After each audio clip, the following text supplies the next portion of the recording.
This is the Helping Hand, Serbisyong Rehabilitasyon sa Komunidad. And welcome to PTambayan Podcast. So, good afternoon everyone. So, I'm Kurt. Here with me is EJ and Bea. So ngayon, pag-uusapan natin ang community-based rehabilitation. So here with me is our guest and our professor, Ms. 𝐦�🨆🨪, a registered physical therapist. A physical therapist specializing in community-based rehabilitation. Hello po, Ms. Hello everyone. Hello Kurt, Bea, and EJ. So good afternoon. So good afternoon po. Okay, so Miss, can you talk to us about what is community-based rehabilitation all about po? Okay, so when we talk about CBR, it is simply means rehabilitation within patient's local environment, right, which is more accessible and for long-term care. Okay po. So, paano po siya, how is it different po from hospital-based rehabilitation?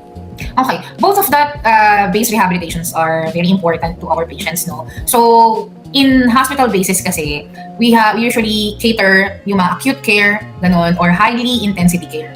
Okay, nga bagong post-surgery, mga ganun, no? So, it's more on high intensity care and acute care. Yun yung difference na with regards to CBR. Actually, Miss, we have a couple more questions, kung okay lang po yun. Okay, Yes, so EJ, hit them up. So, with the new rehab centers popping up around the country, so do you think po ba na we are finally moving in the right direction po? Okay, so again, as I've said kanina a while ago, CBR and hospital-based are both important or both crucial to our patients. Is that it is just yung difference nila on the offers, no, yung offering, no. So having CBR or hospital-based rehab, which is both crucial, I think naging rampant yung popping up, sabi mo kanina, ng mga rehabilitation sa community natin because of the needs in the community. Okay? So if you're going to ask me if we are moving towards the right direction, I think it's best to say that people nowadays are working sensible in such a way that they are recognizing the needs of the patients in the community. Okay? Marami pa rin, no, nowadays na hindi alam kung ano yung importance nating mga physiotherapists. Okay? You as future PTs, ako naman as a physiotherapist, no? So, by CBR, PT rehabilitation or PT CBR, nare-recognize tayo na, okay, pwede palang magpa-treat ang isang stroke patient sa PT. Yung PT pala hindi manghihilot. Diba? You get my point? So, ayan, nawala po si sir. Pero, yun po yung nakikita ko na my answer to your question, sir. I hope I satisfy your question. Okay, Okay. So, thank you po, Miss. So, for our next question po is, how can patient in the community have access to physical therapy po? Okay, it's a good question, no? Siyempre, ang ating mga pasyente, hindi naman yan pwedeng pumunta sa PT na by just, gusto lang magpa-therapy and all. Kailangan din ng monetary, no? Kailangan ng financial assistance, no? If the patient is not capable or may scarcity sila or lacking of finances, they can reach out our LGUs. Okay, very fortunate tayo actually dito sa Pilipinas din na we have LGUs. Magsasite ako ng examples ng LGU natin. So wag na tayong lumayo with the Manila, no? Isa sa mga program nila is yung ng Manila City Government is yung PT rehabilitation, medicine and robotics, no? Imagine a public tertiary hospital having a robotics, di ba? So it provides advanced rehabilitation services for our patients, no? So another example is sa Taguig City natin, we have Libreng Hatid at Sundo program. Okay, so paano ito nag-work? It provides free transport for patients needing a regular PT sessions. Not only patients need a PT session, but also patients, dialysis patients and chemotherapy patients natin.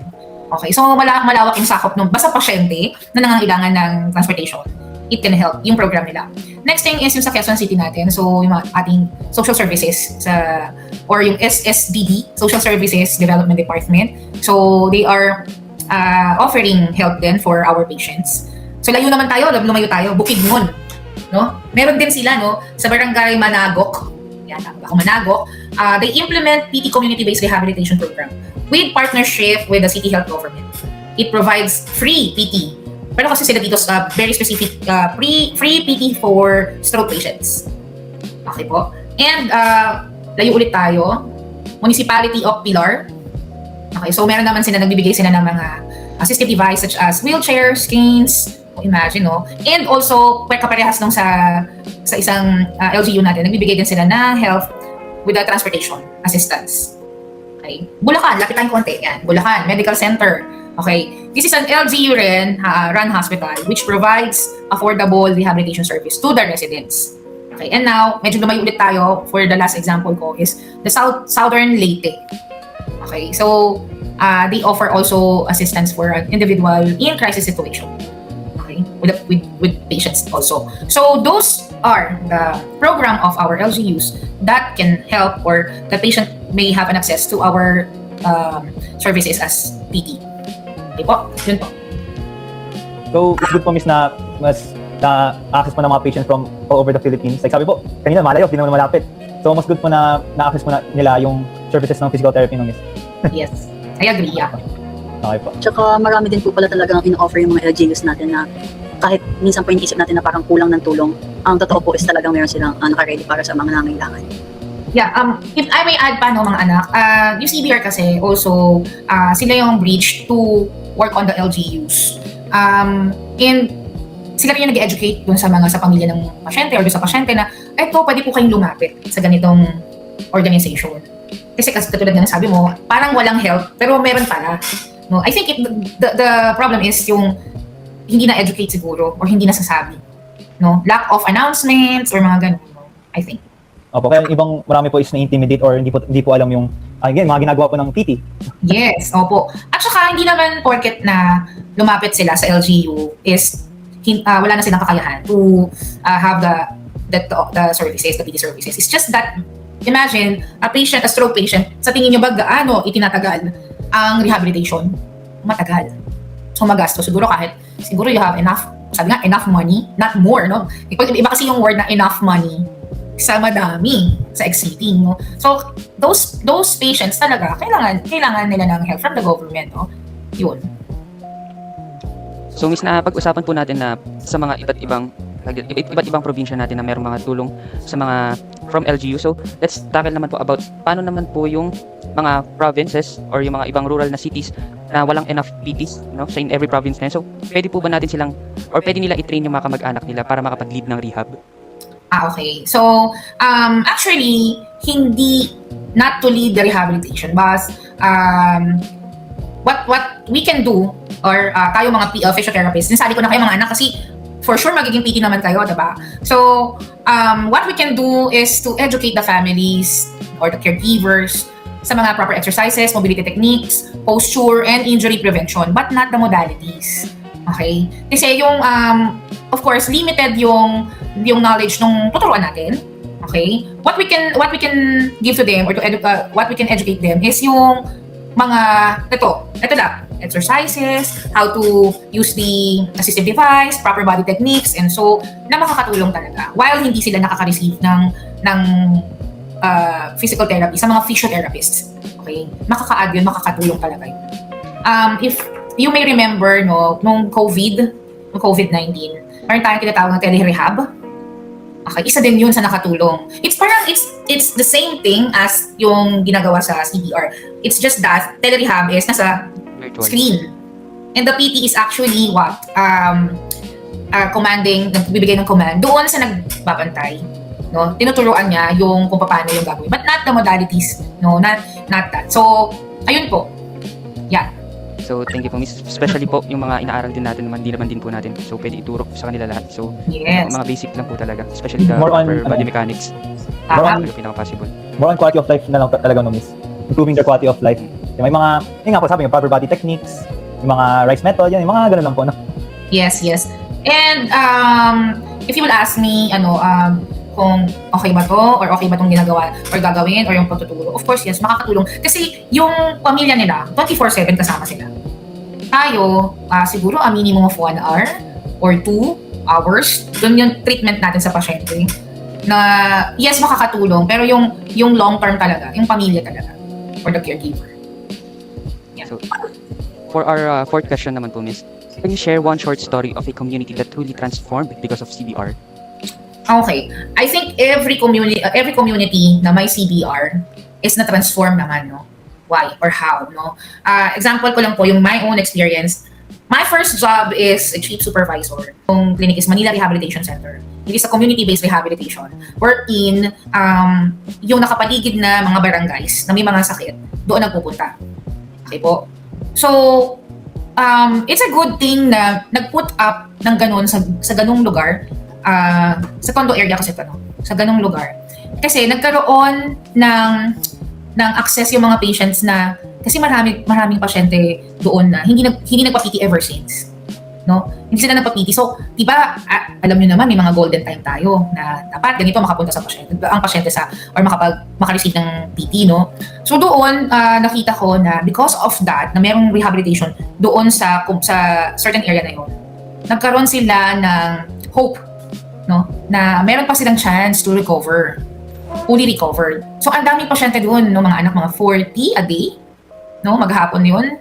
And the PT or the physical therapy is given to them for free. Okay? Talagang, siya, sinuport siya naman ng ating community, no? And some of them are supported by the LGU, no?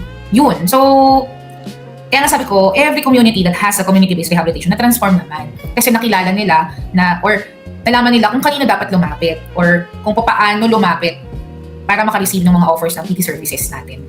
Ayun po. Okay, Miss, thank you for that answer po. Grabe, sobrang nakakatulong po talaga yung CBR, no? Like, Yes. grabe. Okay po. Especially na, Miss, dito sa Pilipinas, alam naman natin, katulad, kunyari pagpupunta yung mga PTs para sa CBR for the treatment, alam naman natin kahit katulad ng mga araw-araw na pumumuhay ng mga Pilipino, yung mga tricycle driver, mga kargador, at least kahit paano, matuturuan natin sila or matuturuan nyo po sila ng mga proper body mechanics or yung kung paano yung mga tamang form, hindi lang basta treatment para mas mapahaba pa yung kanilang lakas sa katawan po, no? Okay. Tama na nabanggit mo yan, no, EJ? Kasi hindi lang sa CBR, hindi lang naman treating patients, no? Advocate din ang mga PTs dyan, no? Tama, no? Kasi sabi mo nga kanina, those jobs, no, na nangangailangan din ng parang knowledgeable dapat sila kung how to prevent injuries, no? So mag-educate kayo, no? Make an advocacy on para hindi po kayo magkaroon ng back pain or what to do, ganun. I-educate yung mismong community. Magpuputat kayo ng ganung seminars and all, ganun. So, again, it's not only treating the patient in the community, but to educate them and to have an advocacy. Ayun po. So, bago po tayo magtapos, no, babalikan lang po natin yung mga 3 important points na natutunan natin sa discussion natin today. So, first po, nalaman po natin na kahit marami pong rampant yung mga pagbubukas ng mga bagong facilities and clinics, mahalaga pa rin po yung parehas na hospital-based and community-based rehabilitation kasi po kahit magkaiba sila ng settings, tumutugon po sila sa mga needs ng mga pasyente.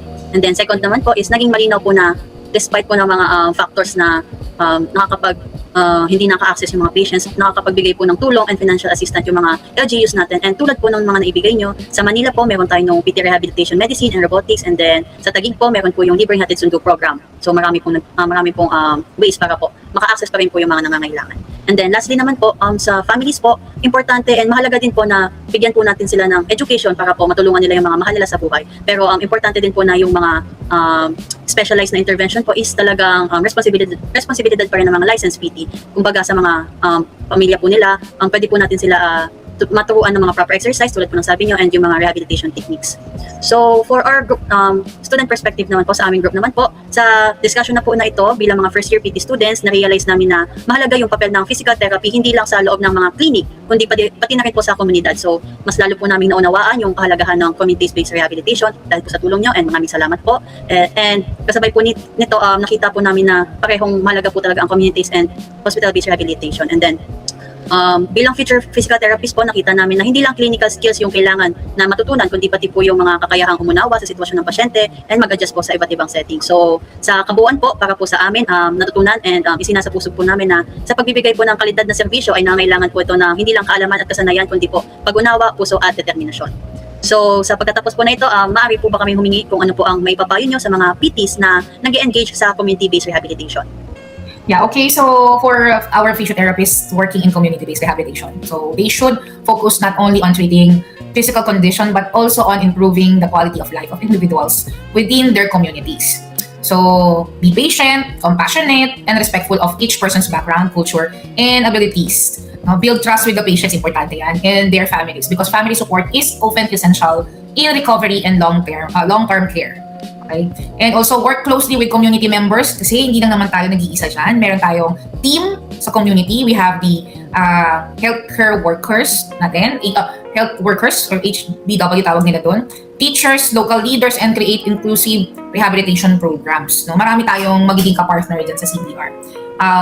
A PT also must educate families and caregivers in, sabi ko nga kanina, proper exercises, mobility techniques, posture, and prevention of injuries. And lastly, use available local resources. Alam naman natin, no? Hindi naman tayo makakakita ng mga modalities na high-tech modalities in our CPR settings, no? So, it must be dapat use available local resources and adapt treatment plans to fit the environment and financial situation of the patient. Very important. Okay? For our PT students naman, okay, you must practice din yung encouragement or ini-encourage nyo yung independence by helping individuals develop daily living skills and confidence allows promote inclusion by support, equal opportunities in education. And also, be flexible and creative. Yan, kasi what if walang dumbbells? Huwag na tayo mag-PT, wala tayong dumbbells dito eh. Hindi kayo nakabili ng dumbbells at Sobeys. No? So, maging flexible and creative tayo with the community settings because limited ang equipment and resources, most likely. Okay, but, although ganon, again, kaya pa rin natin mabigay yung service for the patients. Yun po. Thank you very much for the advice po, Miss. So, thank you po for coming into our podcast po and answering our questions po. So, yun lang po. That's it for our podcast po. So, sa mga nanonood po nito, so kung may natutunan po kayo ngayon, subscribe to our channel, leave a comment, and and like our video. Just yung boses ko. So, it will help spread yung awareness ng CBR and, mas makilala yung PT profession. So, yun lang po for our podcast. So, again, ito po yung The Helping Hand, Serbisyong Rehabilitasyon sa Komunidad. So, see you in the next episode, kung may episode pa. Thank you. God bless. Thank you po.